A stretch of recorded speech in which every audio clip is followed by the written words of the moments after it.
Hi friends, ഇന്ന് നമ്മൾ വീട്ടിൽ തന്നെ സോഫ്റ്റ് പനീർ എങ്ങനെ ഉണ്ടാക്കുന്നത് നമുക്ക് നോക്കാം.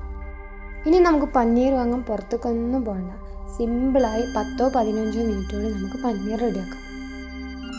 ആദ്യം ഒരു പാത്രത്തിൽ 1 ലിറ്റർ പാലൊഴിച്ച് നന്നായി തിളപ്പിക്കുക. പാൽ തിളക്കുമ്പോൾ ഇടയ്ക്കിടയ്ക്ക് ഇങ്ങനെ ഇളക്കി കൊടുക്കണം. അപ്പോൾ നമുക്ക് എന്തെങ്കിലും അടി പിടിക്കില്ല കേട്ടോ. തിളച്ച് കഴിഞ്ഞാൽ ഗ്യാസ് ഒന്ന് സിമ്മിലാക്കിയിട്ട് നമുക്ക് 1-2 ടേബിൾ സ്പൂൺ വിനാഗിരിയോ നാരങ്ങനീരോ ഒഴിച്ച് ചെറുതായി പതുക്കെ ഇളക്കി കൊടുക്കാം.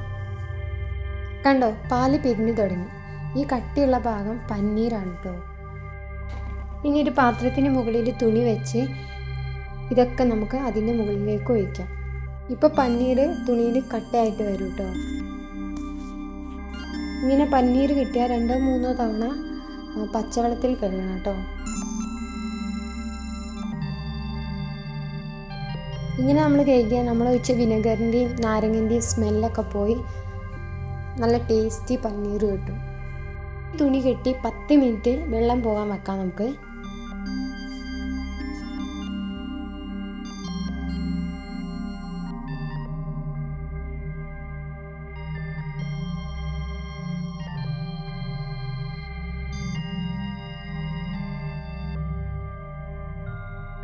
ഇങ്ങനെ പനീർ ട്രൈ ചെയ്യാത്തവർ എന്തായാലും ട്രൈ ചെയ്യും.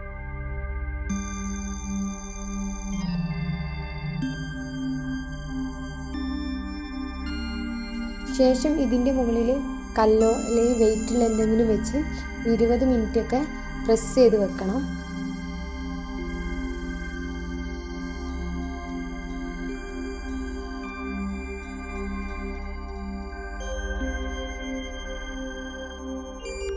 അപ്പോൾ നല്ല ടേസ്റ്റി പനീർ റെഡി. എല്ലാവരും എന്തായാലും ഒന്ന് ട്രൈ ചെയ്ത് നോക്കണം. നല്ല ടേസ്റ്റാണ്. ഇതുകൊണ്ട് നല്ല ടേസ്റ്റായി നമുക്ക് പനീർ റെസിപ്പീസൊക്കെ ഉണ്ടാക്കാം കേട്ടോ. Thank you.